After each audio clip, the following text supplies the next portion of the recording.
Hi everyone, it's Dr. Farai again. I hope you're all doing well. So today we'll be discussing some of the factors that you need to consider before you acquire a dog or a type of dog. Okay, so these factors, once you lay them out, you will be able to actually decide if you really need a dog, or if you do need a dog, what type of dog will be better for you. Okay, so the first factor or the most important reason or factor that you need to put into consideration is the purpose. Why do you need the dog? Okay, I'll give an example. If you need it for security, if you need a dog for security, then you might want to get advice on a dog that's good with security and territory marking and things like that. So for instance, if you're gonna need a dog for security and you get a Labrador is like the most friendly dog I've ever come across, then you might not achieve your ambition or your aim. Okay, and if you want like a pet or a very docile dog that you can watch television with and whatnot, then you might want to get a calmer dog or a nicer dog. I'm not saying there are bad dogs out there, but there are dogs that are just like easily agitated and whatnot. Okay, that's the first reason or factor. The second factor you need to put into consideration is your financial capacity. I'm not saying you need to be super rich to get a dog, but all I'm saying is that you should be able to, for example, you need to be able to feed yourself and have enough funds to feed your pet. Okay, so most people that starve their dog, it's not because they do it deliberately, but it's because most of the times they won't have the food to give to their dog because they are struggling as well. So when you're acquiring a third party or a third member of the family or fourth or fifth or whatever number, you need to make sure that you have enough food or even finances for vet services and whatnot. Someone can't just decide to abandon their dog or starve it deliberately. That's cuckoo. That's crazy. Okay. Most of the reason or the most common reason why people neglect their sick patients or their sick dogs or even just starve them is because they don't have the capacity, financial capacity. So if you know that you don't have that extra money, that extra income for veterinary services, for food, they need a lot of things, toys and stuff like that, please don't get a pet. It's as easy as that. It's not cheap to have a pet. Trust me, it's not. If you are finding it cheap, then there's something that you're not doing. It's either you're not involving vets, or you're not involving groomers, or you're not feeding them the right food, or whatever it is. Okay, that's the second factor. The third factor is the environmental factor, which is like the housing.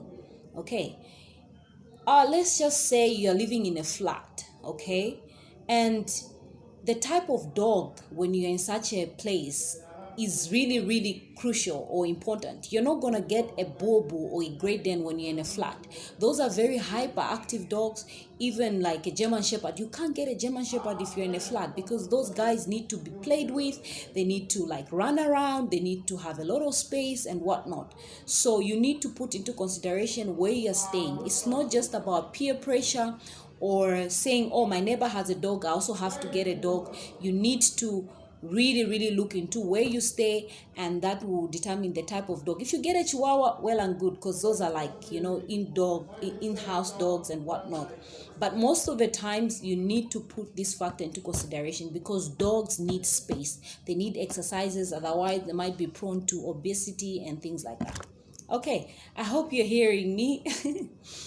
Okay, so the fourth factor is the type of family that you have. If you have a lot of kids, please get friendlier dogs. Okay, if you have you're more of adults and whatever it is, please, it all goes back to the purpose. Okay, if you want a pet for your kids and whatnot, these points are kind of like intertwined, because the type of family, also the purpose is like almost the same thing basically. Okay, so if you have kids in a home, please get a much friendlier dog. Get I'm not saying please get me right, there are dogs that are just crazy. They might bite your dog because they're easily agitated, they're easily irritated, like pit bulls or rotties or things like that. I've met beautiful rottweilers, don't get me wrong, they're very friendly. It all depends on how you've raised them. Okay, they have different personalities. Like I always mention, dogs have personalities. So rottweilers are not very nice people, nice dogs, or even like Most of the times, even pit bulls, they can easily freak out. I have a lot of pit bull friends. I have a lot of Rottweiler friends. But all I'm saying is that if you're going to deal with kids, maybe it's very important you acquire a smaller one or a puppy and raise it yourself so that it gets acquainted to the kids and whatnot. So that's a factor that you need to put into consideration, the type of family that you have. And last but not the least, you need to put into consideration the let's see, you need to put into consideration the kind of life that you live.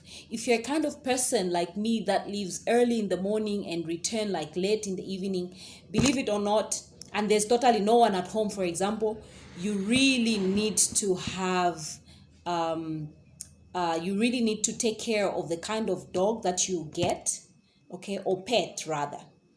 I'll give you an example. Cats are a bit of independent pets. They want you when they want. But dogs literally want you all the time. So if you're going to get a dog and there's no one to like constantly play with them, associate with them, they might get into depression and all the crazy things you can think of. Imagine leaving a dog alone the whole time, enclosed in a yard or enclosed in a small apartment, and you only come later in the night. It's crazy. You can't do that. So you need to put into consideration the kind of person or the kind of lifestyle that you lead, because if you're one that literally goes away all the time and you don't have the time to walk your dogs, you don't have the time to feed your dogs, you might really want to reconsider. Okay, if you're keeping it for security because you're never at home, that's different. But if you're gonna keep it for just comfort and companionship and whatnot, you might want to really reconsider if you're never at home. Okay, I've talked too much. I hope I make sense, and please run through these considerations, run through these factors if you're planning to get a pet. And if you already have a dog, please knock out some of these factors and adjust to the way that you're supposed to, and see you later.